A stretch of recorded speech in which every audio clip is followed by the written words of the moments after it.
pinuputol ni Samuel yung puno kasi ang nangyari ay suffocated na yung aming lansonesan. Ayan ay inakyat na ng baging yung puno at gusto nang patayin siguro. Pero mayroon sorpresa sa akin at hindi ko inaasahan. Nakikita ninyo yan?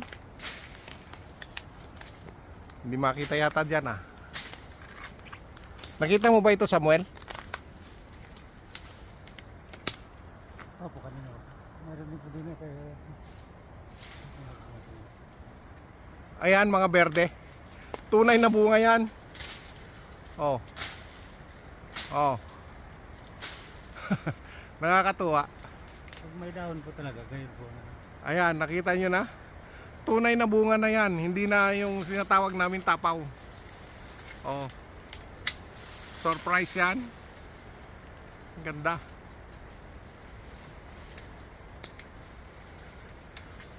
Ito ay may hinog to mga ito. Siguro Mayo. First week ng May, hinog na ito. Kaya baka hindi na abutin Samuel ito Abril ito, hinog yan. Ayan mga paunang bunga na tumuloy. Pero kakaunti naman. So siyempre sila yung nag-aalaga. Sila yung mauunang tumikim. Ang sukal, tingnan nyo kung gusto pa ninyong yung mga plantitas gusto magtanim nito. Ayan alam ko may nakikita rin akong ganito sa Singapore yung mga ganito. Ayan ganito, ginagawang halaman. Yan. Sa mga flower shop o sino man. Ayan, gusto yung kumuha rito? Libre. Walang bayad. Eto pa. Yan. Halaman din to, binebenta rin ninyo. Tinanggal ko na. Yan. Tanggal ko na kasi magiging damo na naman to. Susukal na naman lansones ko.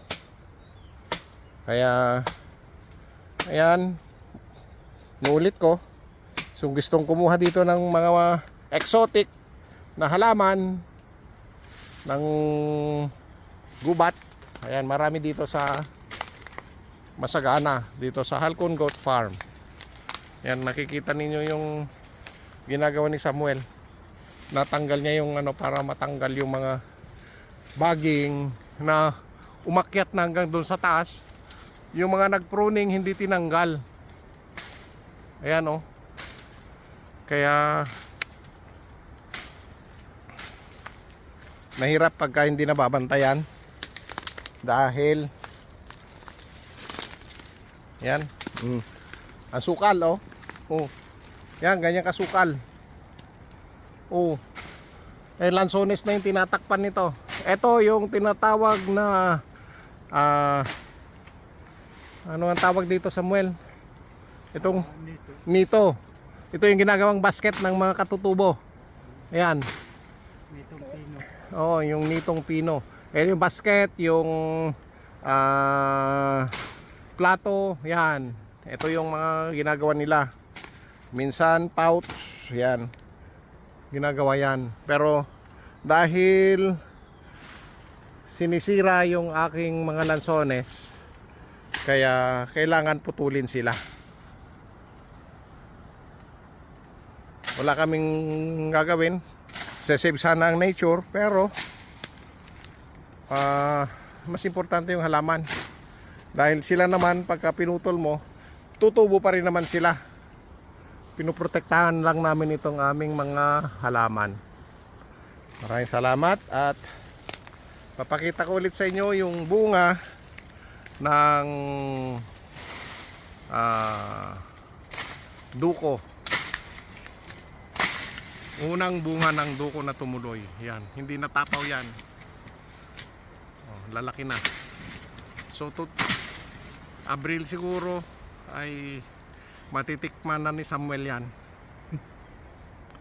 Pagka pinitas nyo yan, Samuel, ay pa-video mo para makita ko na napitas at paano nyo kainin para maipost ko dito sa Facebook. Hindi lang ako kaya yung ano.